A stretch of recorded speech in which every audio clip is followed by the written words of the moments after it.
No, I don't know. A lot of people, when they talk to me, they afterwards they go, you're, kind of stupid," and I don't mind. I don't mind. So, ladies and gentlemen, you're listening to the Wrecking Crew Comedy Podcast, and today we've got, one of the biggest guests in the wrestling industry that I've ever had, and he is. I grew up watching him. Well, I don't want to date him. He still looks awesome. He looks fucking better now than he did 20 years ago, and that's not to say he didn't look great. He is. I must say he must be about 250 pounds now. He's just jacked. Um, he is the one and only, WCW, WWF, ECW. He is. If you ever get a chance, you could check his accomplishments on Wikipedia, and you could just see it just goes on and on and on, and all the championships he's won, and God, I look at that and I just think, fuck, I am a loser. So we are talking to the one and only Mr. Al Snow. Al, how are you? Hello there. I'm good. How are you? I'm okay. It was a little kerfuffle with the intro there, and if I'm a little nervous, please forgive me for being. When I get nervous, I babble. So just tell me to shut up. What the good thing is that you're not close to me, so you can't. That's the only saving grace I have, because it's just like you cannot, stretch me, which is good. It's a good thing. So, I don't do any of that anymore anyway, so well, don't worry. what Yeah. amazes me about you is that I mean, I've watched numerous shoots about you, and if people don't know what shoots are, it's just look them up. They're some of them are, you watch some of the guys, you just think, it's kind of a waste of time. But if you watch Al Snow and his shoots, he's very honest. You walk away. Here's an example. Um, there was a conversation where you were having with Hannibal. You actually wrestled Hannibal, and uh, it was a really cool interview where he asked you about the guy in, what's his name? You know the guy. He does the dick flip thing. Uh, Oh, Joey Ryan. yeah. So he Yeah. does, and I was with Jim Cornette because Jim Cornette was furious about it, and I just thought, Yeah. no, that's not wrestling. That's not what you do. That's not, you're dumbing down the business, and you're destroying it.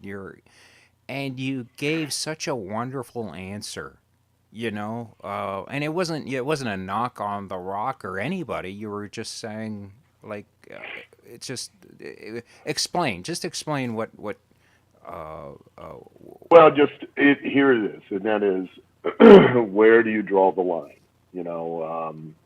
And what I mean by that is, um, and I tell everyone that you can get away with practically anything, uh, as long as it's done within the context of using it to try to win and not lose, because that ultimately is the uh, structure of the story that you're telling within professional wrestling. Is that you're trying to always win and not lose. You're a prize fighter, and you should portray that. So, I've never seen how Joey uses it or what he does, but it works for him. And if we're going to, um, discuss that, then we need to discuss.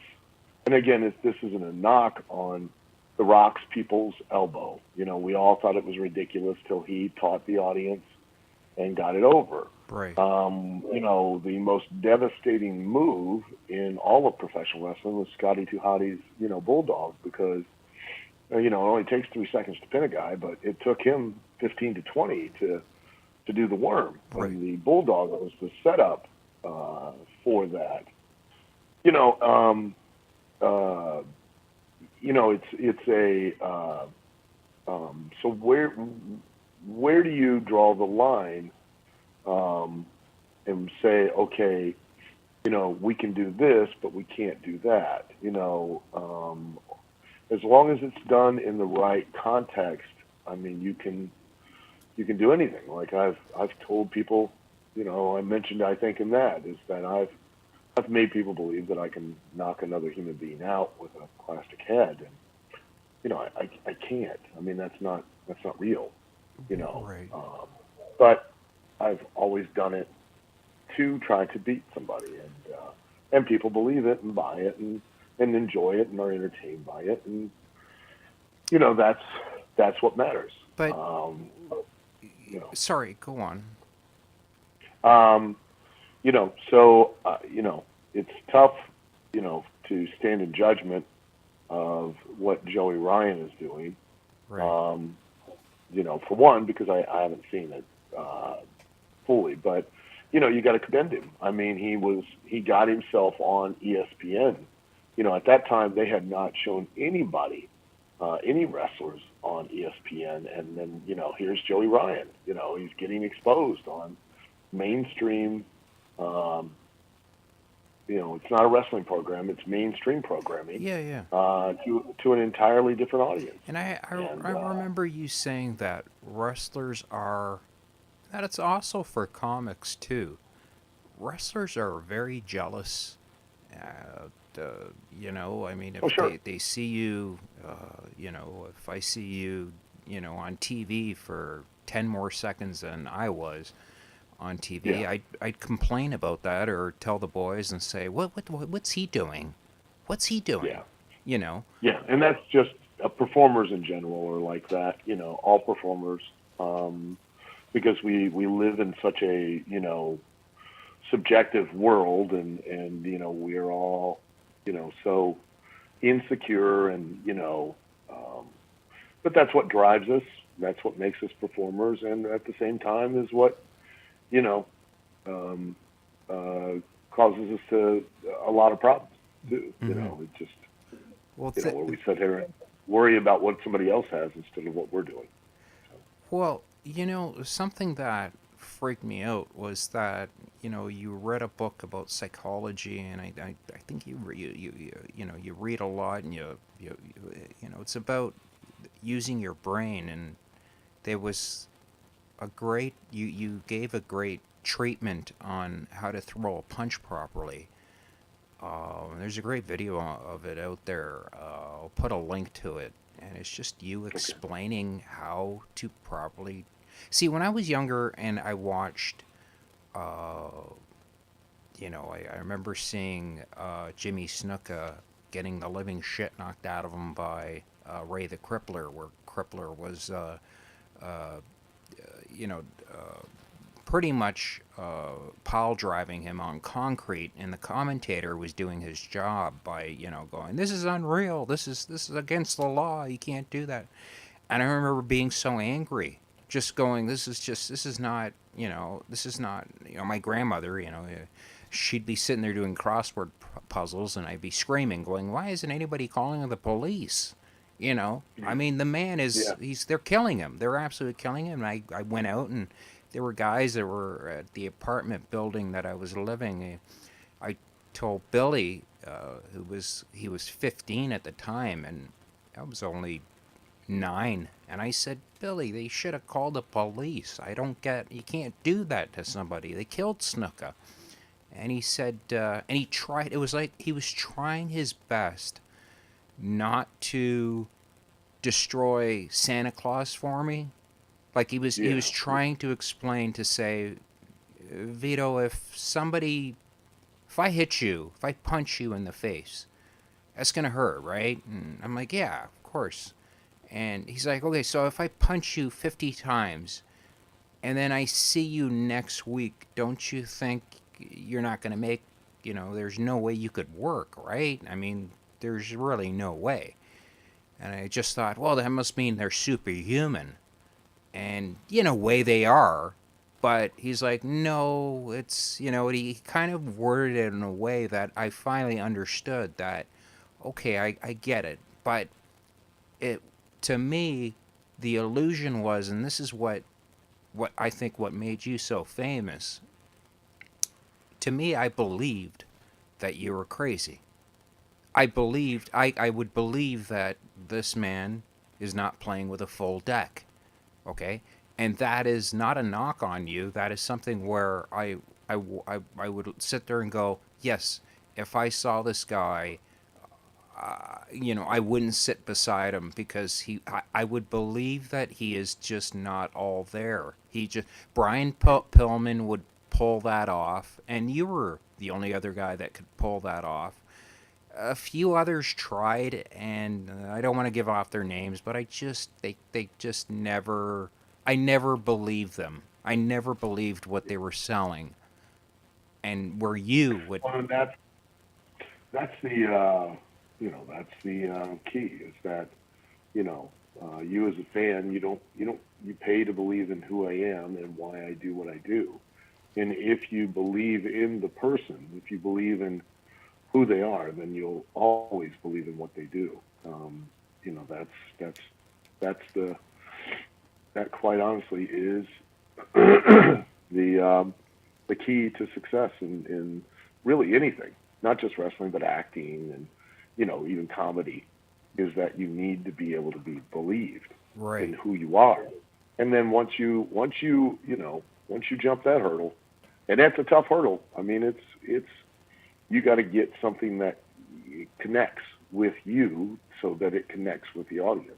Right. And you have to really understand yourself and be honest, and be completely honest when you're out there performing, and then that in turn is what allows an audience to buy into who you are, and once they buy into who you are, they'll believe anything you do, anything.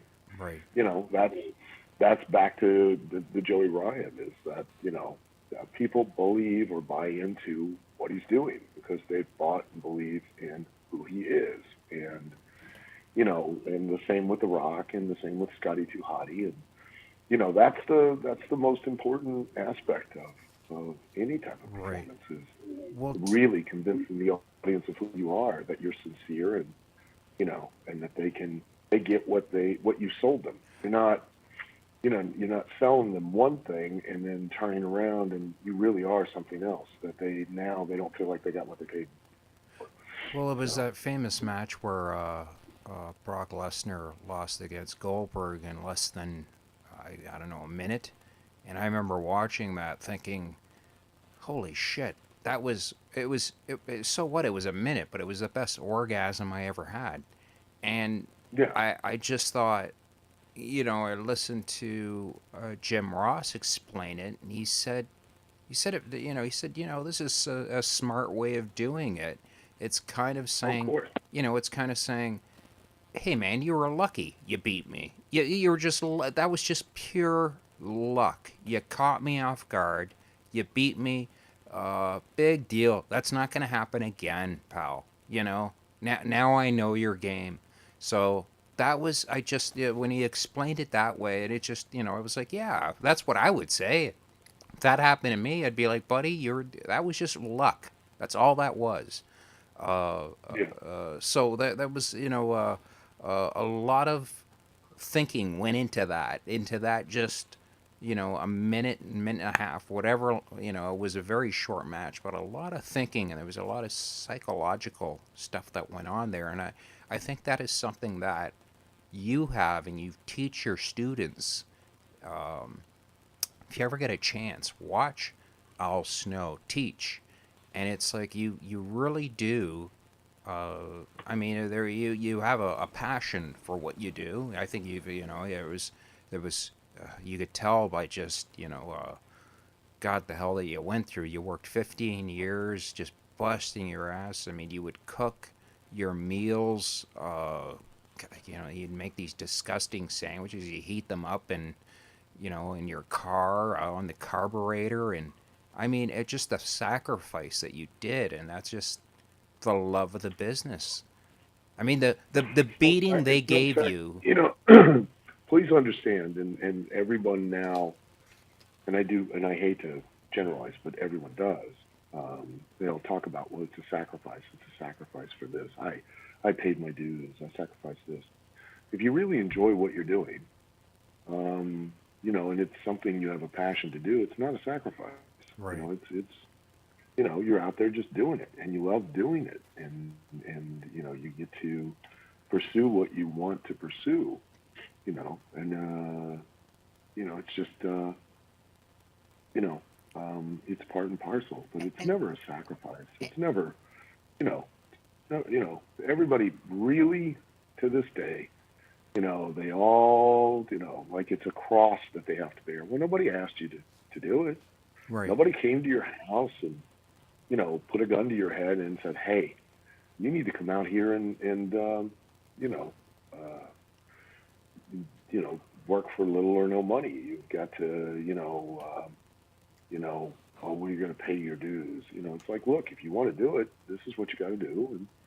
And, and you're right. And man, that was some of the best times I ever had Right. was doing it, back then. And, because I had a direction, I had, a purpose, and I knew what I wanted, and and I had a goal, and I loved every minute of what I was doing. It's not a cross to bear. It's not, That's something that threw me off when I watched you, because I'd watched so many wrestlers and I'd watch them, their shoots or interviews or whatever, and there were, I'd have to say, most of them were very negative. They were just, they hated the business, they hated how they broke into it, or they hated this or hated that, and I would watch uh, what you would do, and you're always positive. You would always be positive. Anything that where I would think I would,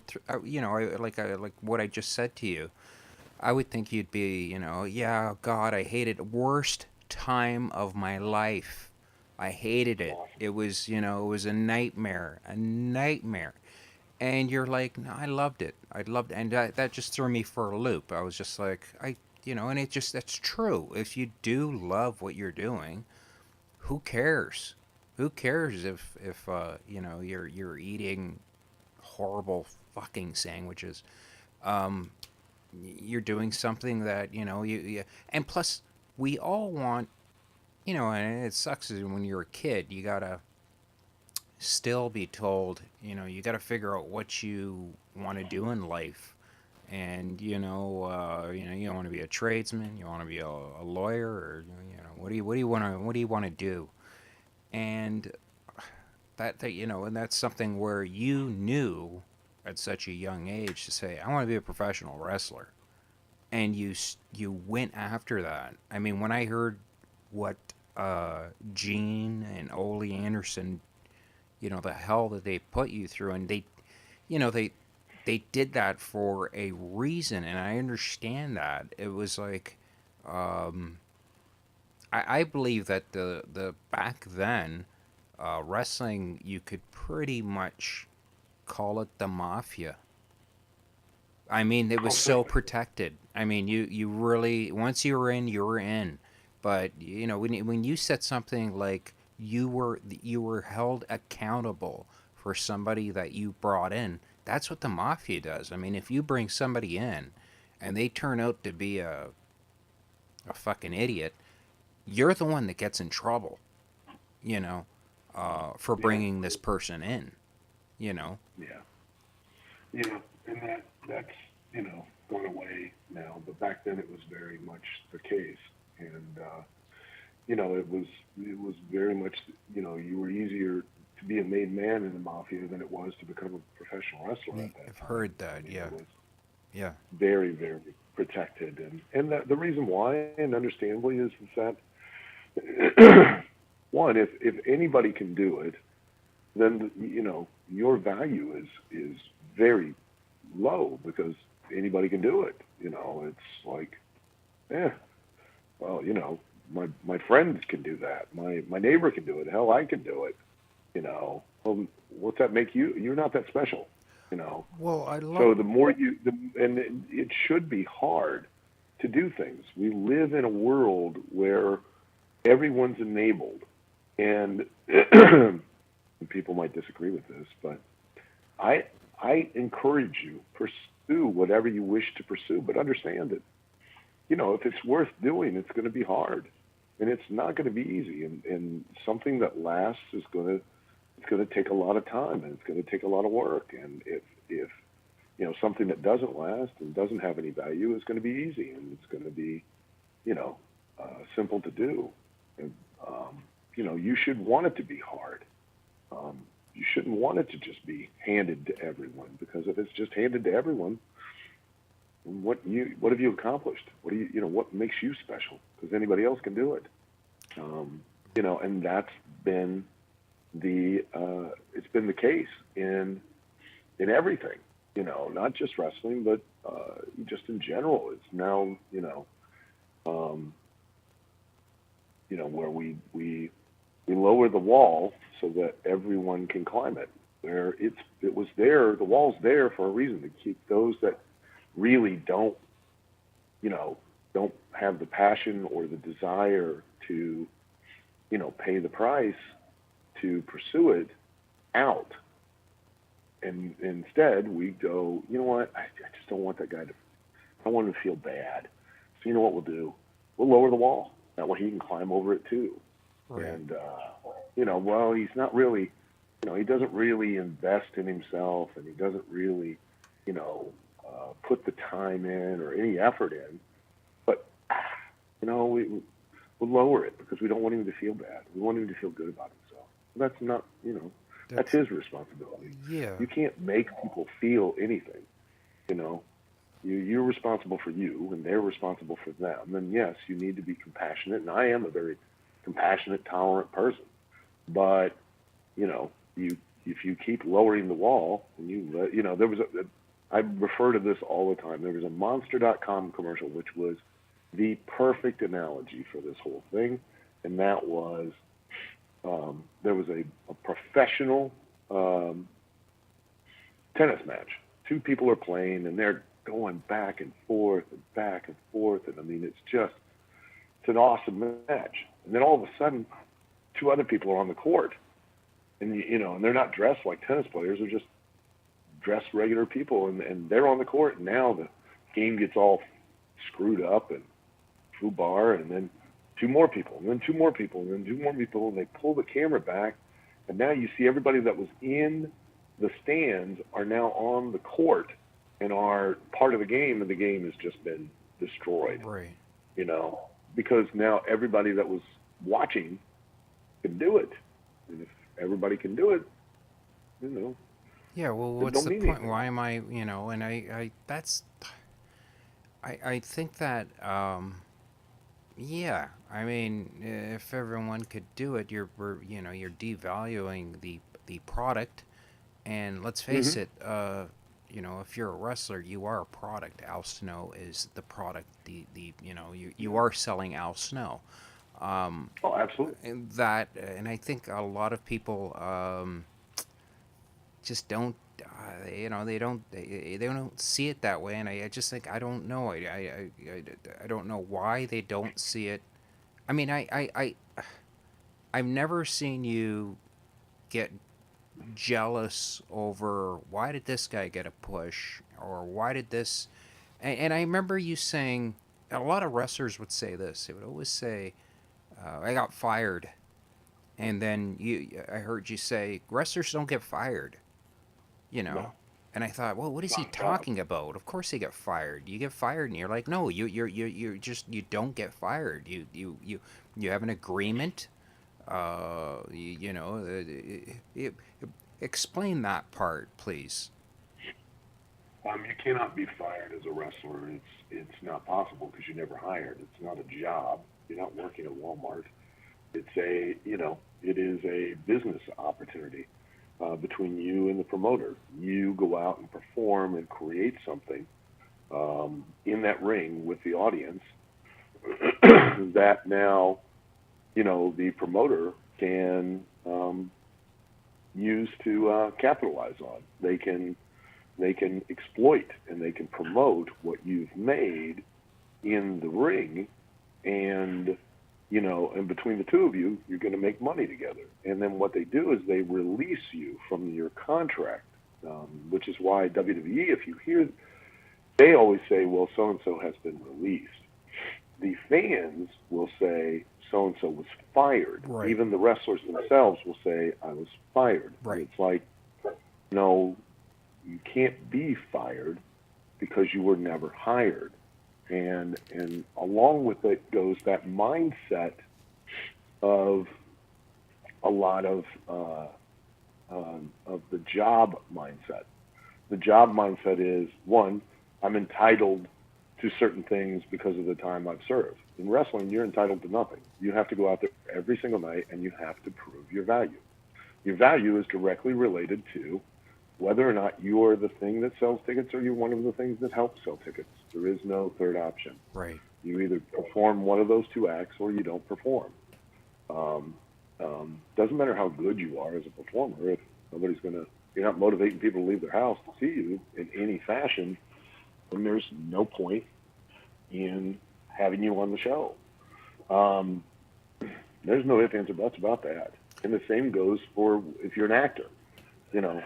Your job is to act, but your real job is to act in such a way that motivates people to leave their house to pay to see the movie. Because if they don't pay to see the movie, what purpose did you serve in it? You did a great character, and but you didn't do it to a point that then motivated people to want to pay to see you. Well, you would hear Bobby Heenan. Remember Bobby Heenan? He would. There was that saying of he would talk people into the stadium. He would talk you, where you would believe that Andre the Giant or whoever he was, whoever was in his stable at the time, you would believe that this guy was going to beat your guy, and you're going to watch your guy lose badly, and you didn't want that. So he would talk you into coming into, and I think that's one thing that is missing. Is that I miss were the great managers.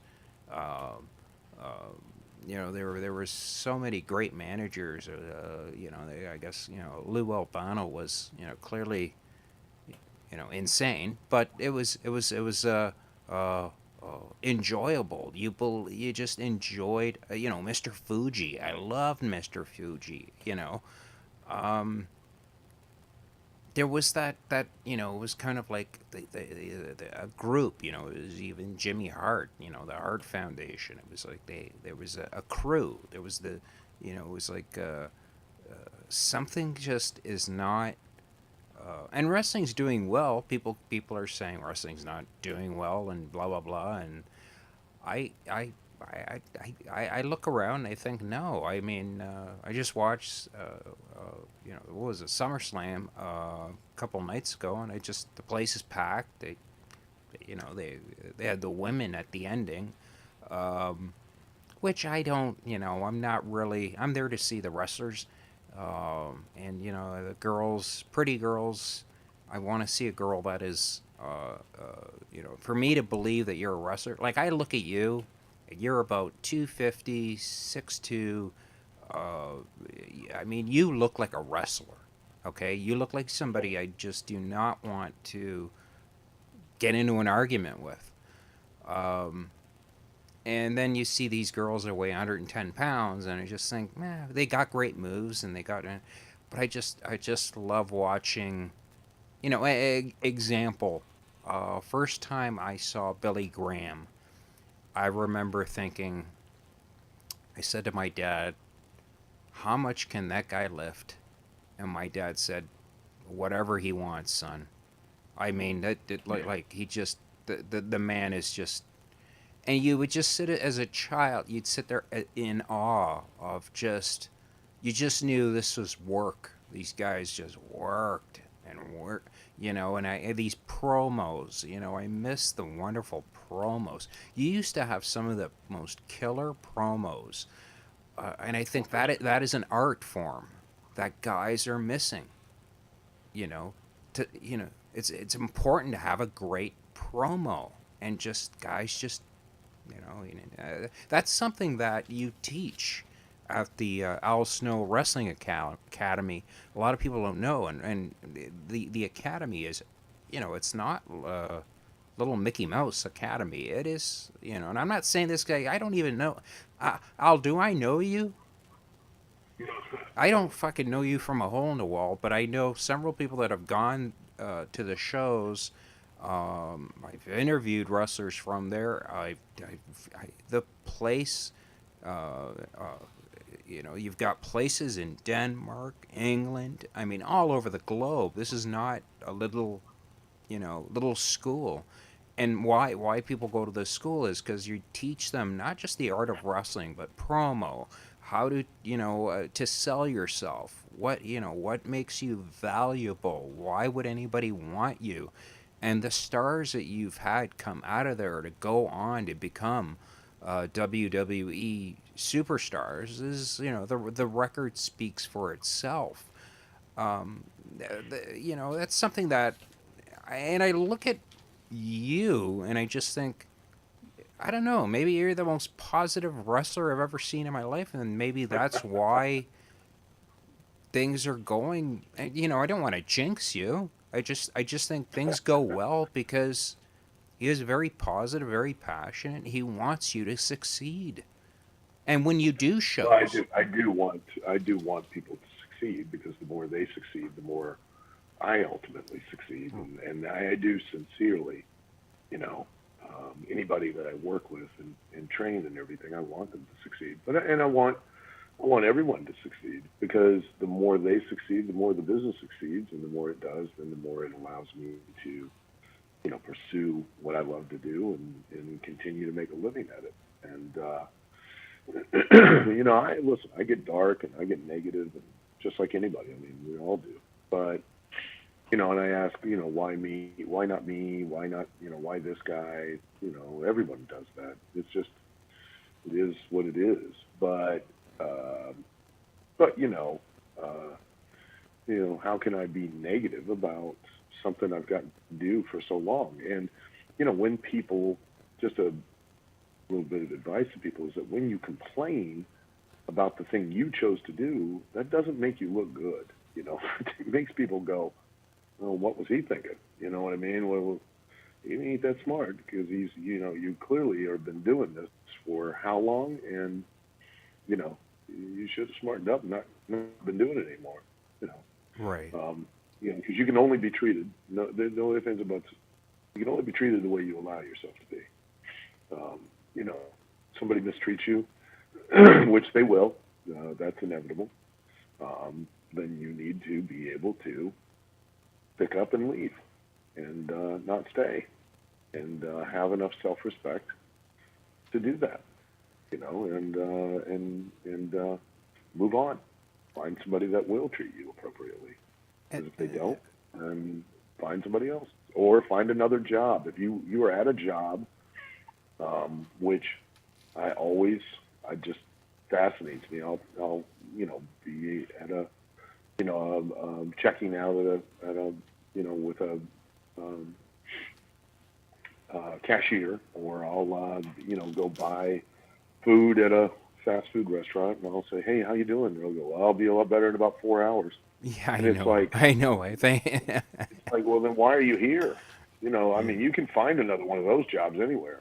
So why not go find another one of those jobs that, and I'm not knocking the job. I'm knocking the fact that you decided that you still want to stay there in spite of the fact that you're not happy. So if you're not happy, why hang out there? Yeah, is the cook as happy as you are? Because I want to know if this steak's going to be good. Honestly, I mean, Yeah, and and if it's not, then go find someplace else. Go work somewhere else. You can find another job. While you've got that job, go looking for another one, and right. don't tolerate that. Don't be not happy. Well, you've got that. At some point, you're going to die. So yeah, move on. You've got that thing that I think that, do you speak at schools? And every once in a while, not very often. Because I'm I hate funny to with say it, that. I don't want to seem like you're Tony Robinson, and I think Tony Robinson is the whole, I mean, I did the whole Tony I think Robinson I thing, and it was just like, to me, it was just like, yeah, you feel good for about 3 or 4 days, and then you just go back to just being fucking, but that's your choice. that's, You can choose.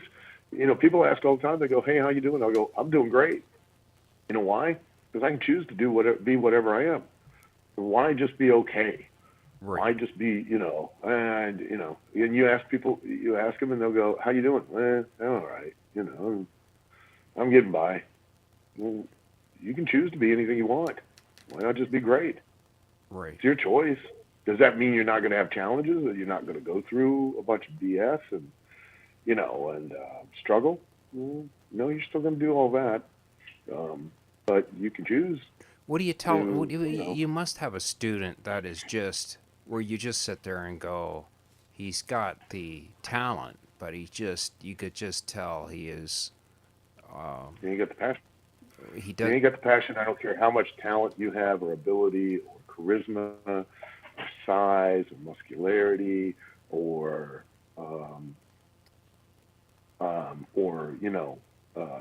athleticism.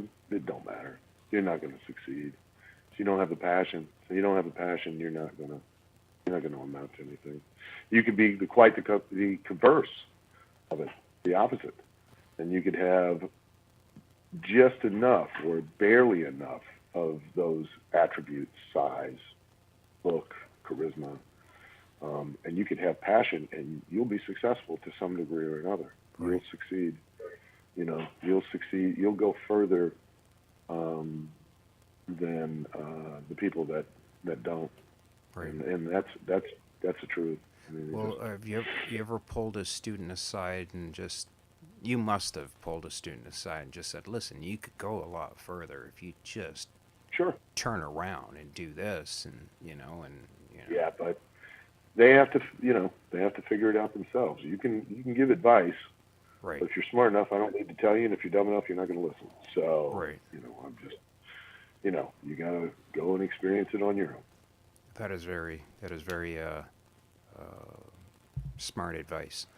Um, do you miss the territories when they're Yes, of course. right, Yeah, absolutely, I do. Yeah, I certainly do.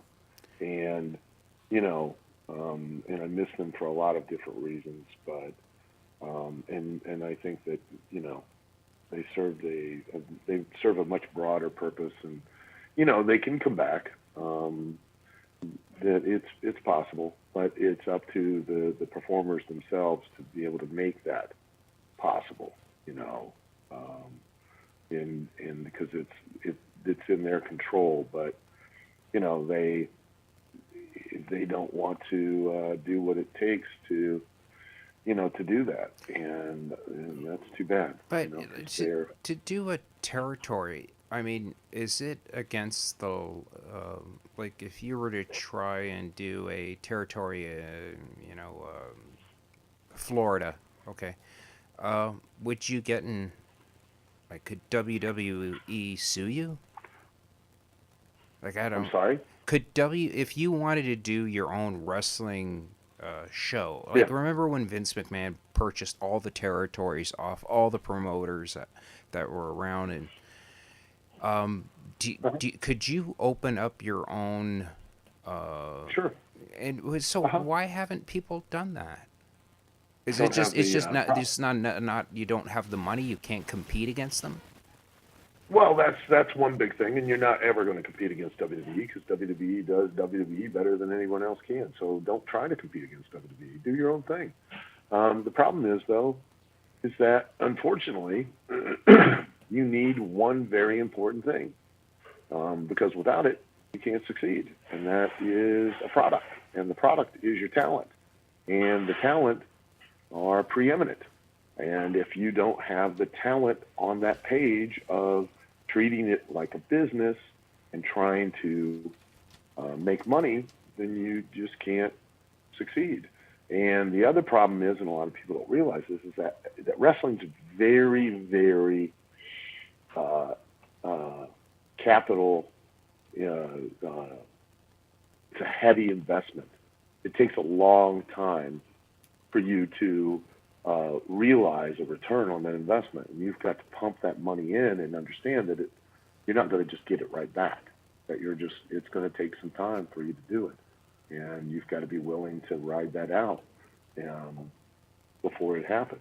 It's no different than any other form of business. You got to market, you got to get make brand aware, and then brand awareness, and then get that brand over, or make people motivated to want to be a part of it, to purchase it, to feel like they want to be included in it. And but with wrestling, it takes even longer because you're reliant 100% on your talent.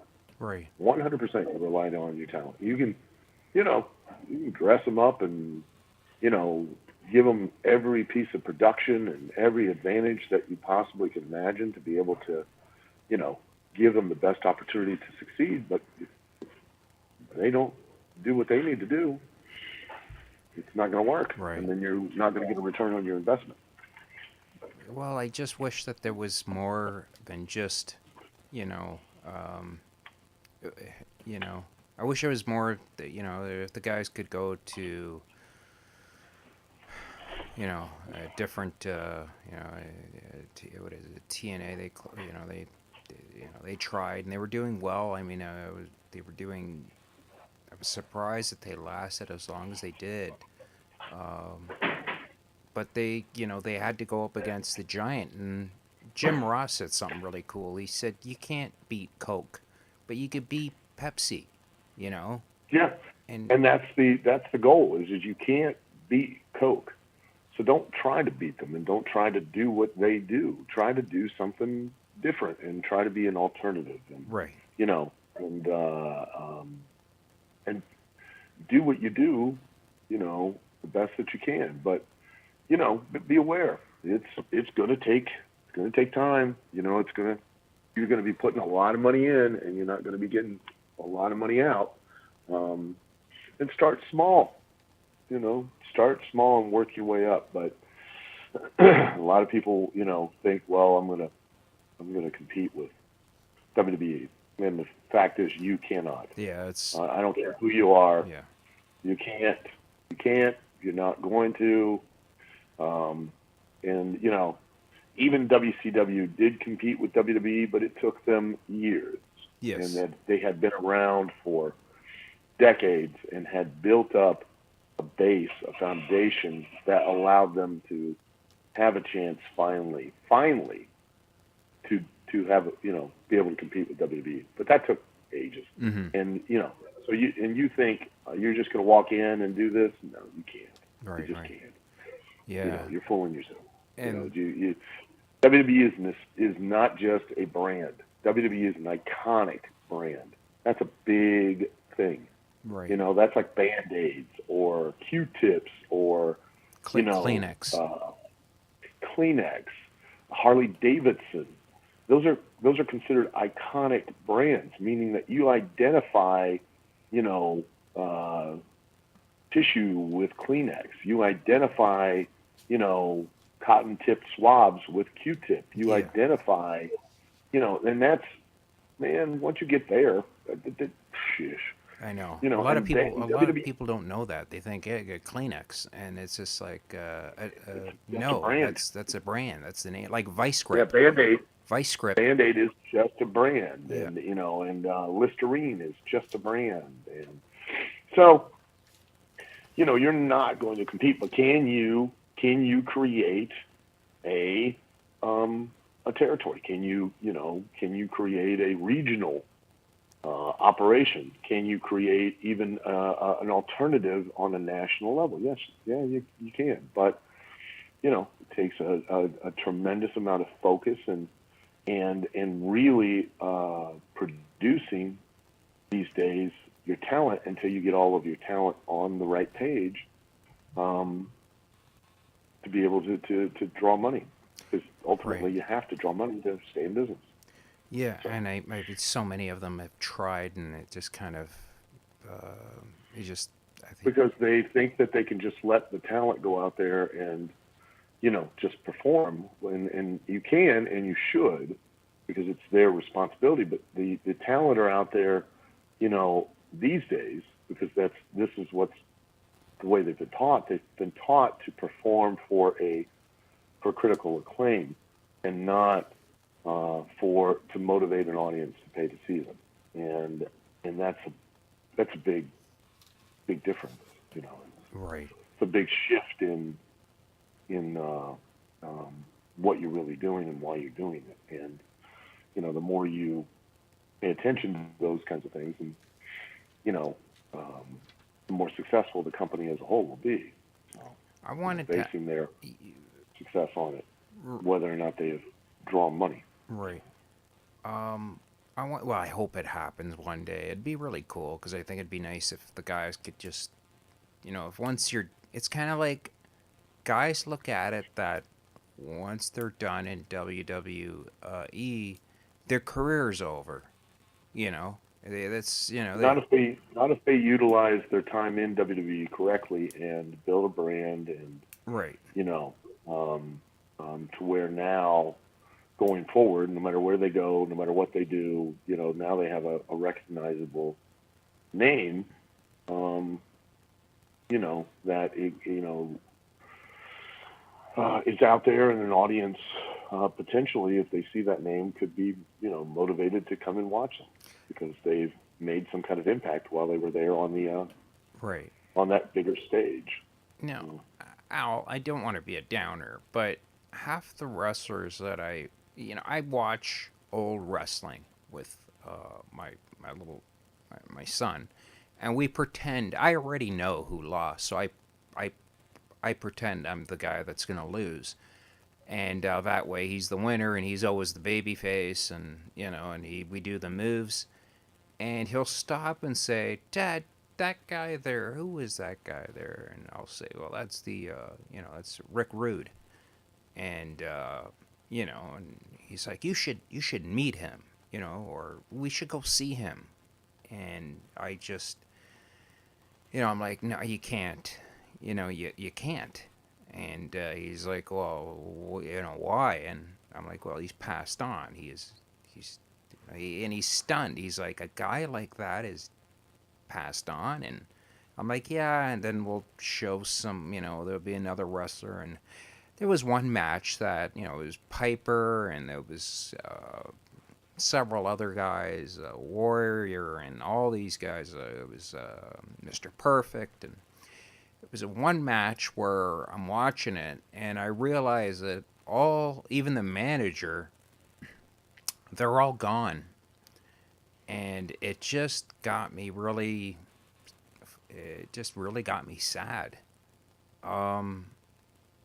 I mean, I don't know. I just stopped for a second and just thought, what the fuck? These guys.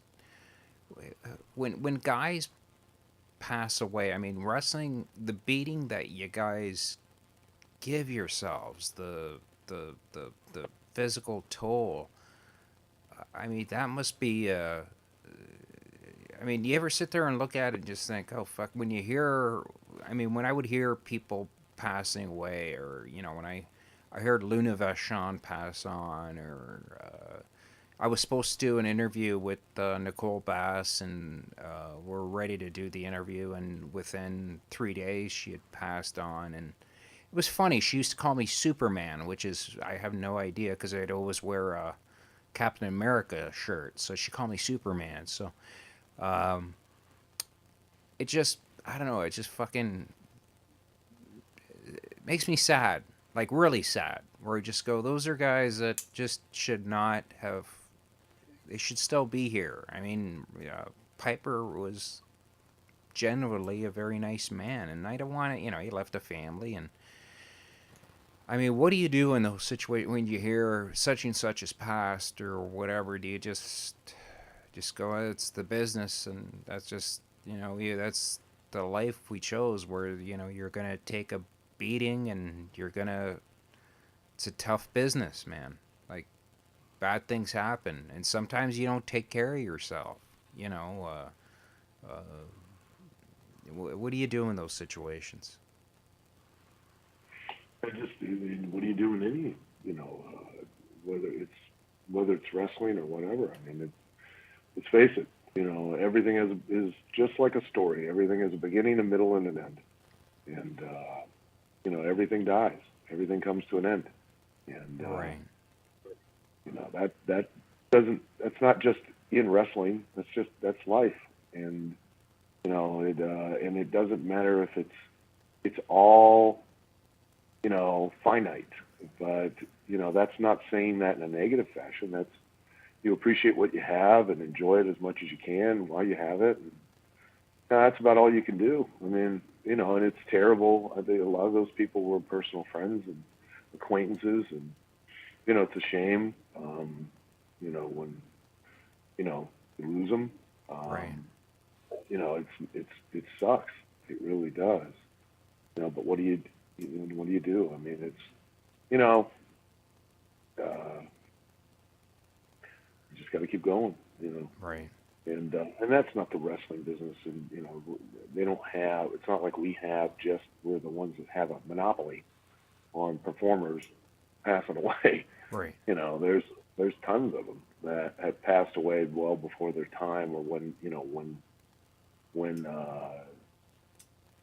you should be, they should be at their height or whatever, and Right. it sucks.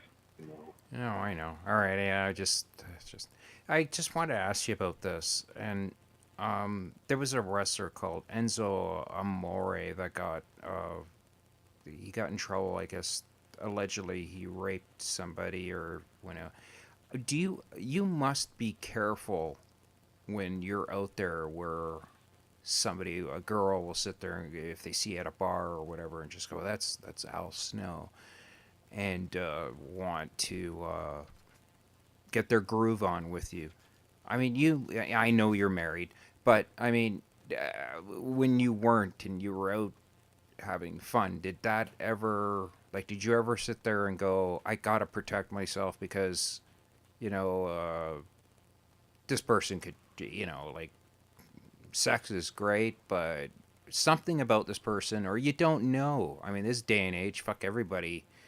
I mean, I'm calling up people and apologizing, just to just say, did I ever touch you? You know, um, uh, you know, when you were Well, the out, how sad did thing you is protect that yourself? the sad thing is that there are people who are victimized, and but the even sadder thing is that there are people who haven't been victimized, who now will claim that victimization falsely, and then and I don't. Let's make something clear. I don't know. Nobody knows Mm. whether Enzo is guilty or not, and I'm not saying that the person who accused him of it is one of these people. Not. I want to make that clear. Okay. What I'm saying is that there are those people, men and women, who will make false accusations against someone else. Yes. And it's sad because, for one thing, it now casts a shadow on the people that have genuinely been victimized. But even worse is if it never occurred. And I'm not saying it didn't, I don't know. Right. But because of what the world we live in now, with the internet and with social media, even more so now than ever before, Enzo is going to be tried in the court of public opinion instead of following any kind of due process.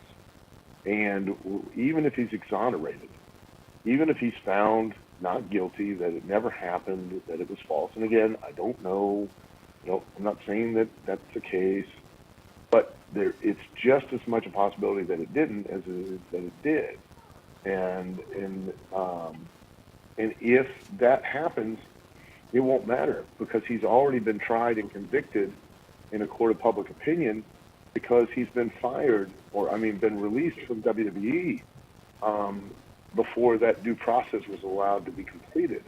And as such, you know, the accusation or the will be front page news, but the exoneration will be back in page 54. Right.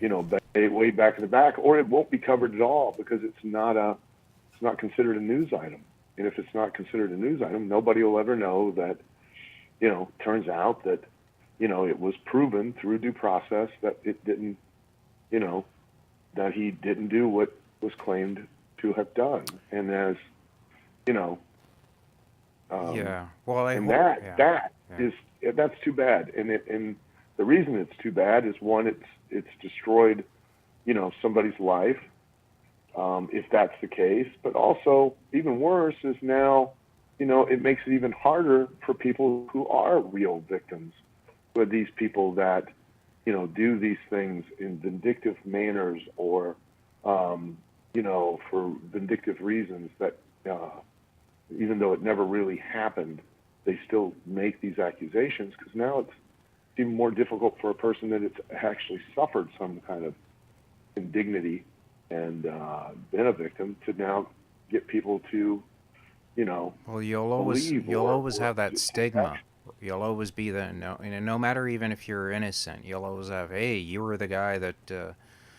Well, yeah. So, and that's, it's a dangerous thing, and that is something that you definitely have to keep in mind. That because you don't know these people, right? And just because you meet them, one night and and things are clicking, and you want to go enjoy yourself, which is, it's just natural and normal, and not everybody's out there, doing these things, but you don't know. You just do not know. Right. And, that's always been the case. There have always been those people that, and especially if you're a public figure, the danger is, and a lot of people will see you in their living rooms on TV every week, and as a result, they develop a false sense of familiarity. Right. They believe they know who you really are, but what they do is they know the character on TV. And, some of these people, it's sad because they're desperate people who are drowning in their lives and are looking, for anything to save them. And a drowning person, they grab onto anyone or anything they can and have no problem pulling that thing underneath with them. Oh fuck! I know, but could you imagine doing that to somebody else? I couldn't be that. I couldn't, but there are people who can and do, and I've experienced myself where people have tried to burn your life to the ground because they have built up in their head that you're going to be the thing that what they've been looking for and in what is missing in their life. And when you can't be that, or you can't do that, then they lash out. They become vindictive, and they want to destroy a person. The best example of that is, and it's a true story, was that Ben Affleck movie with Gone Girl. That's very much a factual account of people who will do those sort of things, and it can and does happen. And I'm not saying that that's the case with Enzo. I don't know, but nobody else knows either way either. But unfortunately for Enzo, he's been released as if it actually, and nobody knows yet if it's occurred or not. Yeah. And it's before. Well, I hope it didn't. Due process has been allowed to take place. So. All right. Well, it's a sad and time situation for everyone involved, and and it's too bad. I mean, it's. That's I know. You got to be careful. You got to be careful. That's what I mean. When you're out there, and I mean, God, I have so many women coming up to me and bothering me to have sex with them, and I have to just go, no, I don't think so, or take a number. Congratulations, good for you. Well, it just, when you take acid, do you believe anything, right? So, um, karma. Do you believe in karma? I believe you get back what you put out. I think that's a pretty much a universal, belief amongst everyone. Okay. As you sow, Like, shall you reap. It's right.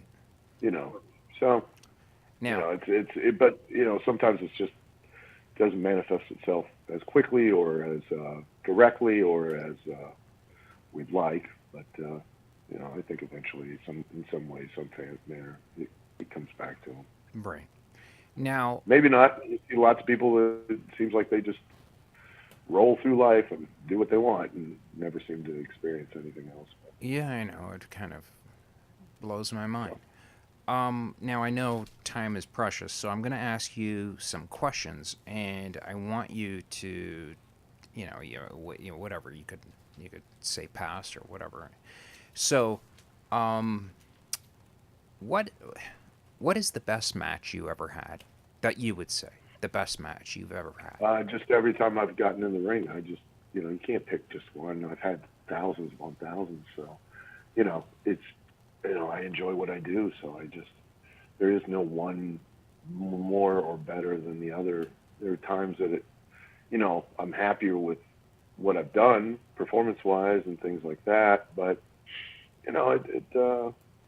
at the end of the day, every time I get to go out there, All it's right. awesome. I love Okay. it. Well, let me mark that down. I mean, shit question. Okay. And number two, have you ever been in a match with somebody that surprised you, where you just thought, I had no idea that this was going to be as good as. I mean, I know you had the dog match with the. I remember seeing that, thinking, if I was in your shoes, and I remember listening to what you said about it afterwards, and I was like, oh God, that is a no-win situation for you. Um, have you ever been in a match with somebody and you just thought, oh shit, this is just wonderful. This is just No, yeah. There have been those times that that's happened, and and been pleasantly surprised, and happy that it has. I'd much rather be surprised that way than the other way. right. That's for sure. Have you You know, ever been physically, you know, uh, hurt in a match where you can, I mean, you have to, I mean, the show must go on, as they say, and wrestlers have, where they're, it's ingrained in them that, no, I have to get this, I have to do this match. Have you ever been so, where a person has not taken liberties, but has, hit you the wrong way that yeah, is, well, yeah, that's happened plenty of times, and it's just part and parcel of what you do. It's, right, you just accept it. You just, what do you do? It's, you know, you're out there physically and with, somebody, and things are inevitably going to happen. So, right.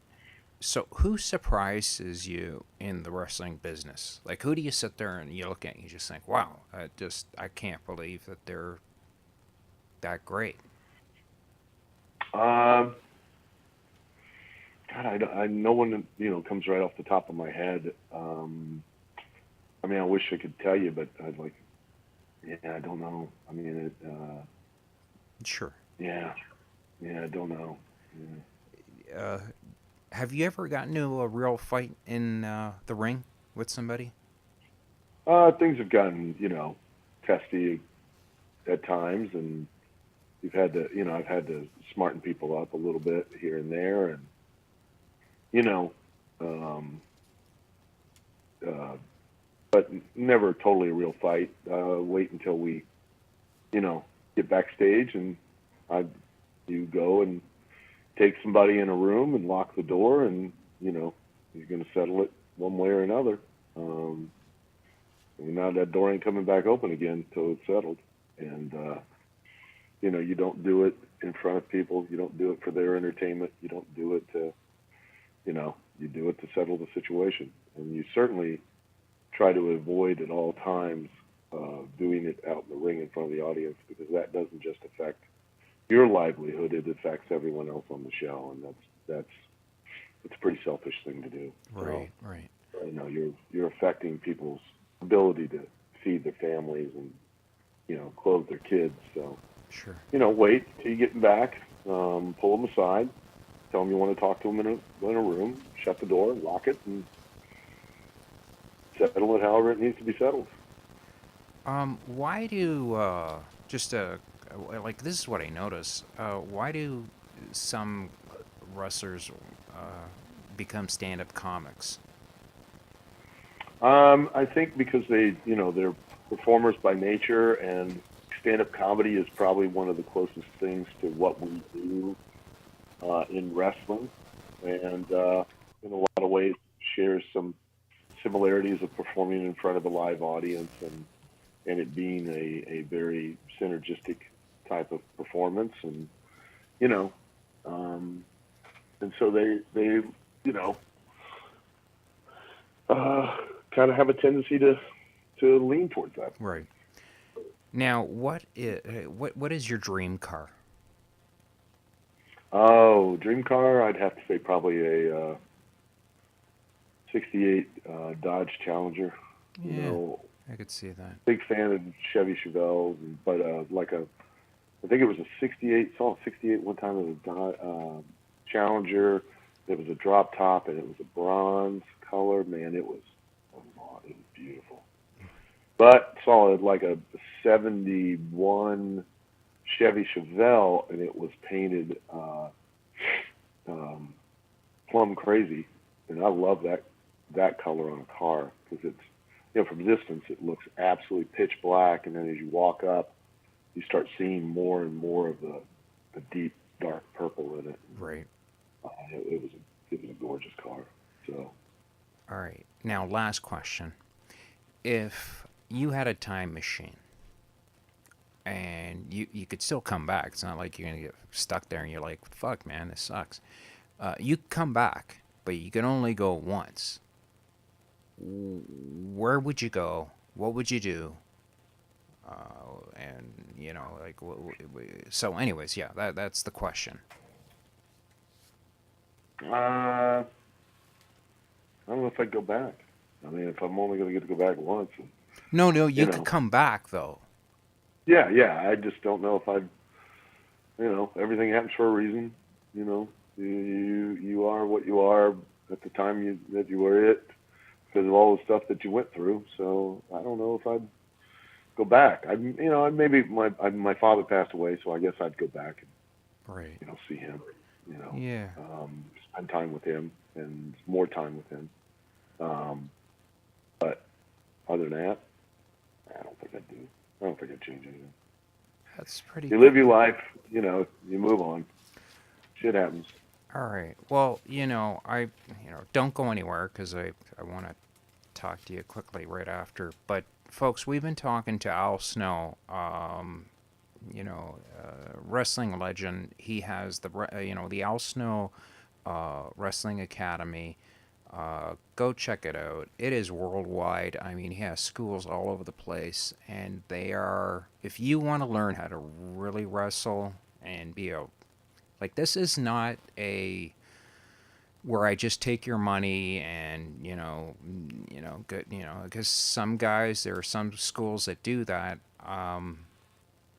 Al Snow has a really good name out there, a really strong name, and if I believe several wrestlers from the WWE network have gone through the Al Snow Academy. So if you want to learn, And I've got collarandelbowbrand.com. Collar and Elbow is a wrestling brand of clothing line that I'm trying to create. okay, So we go collarandelbowbrand.com.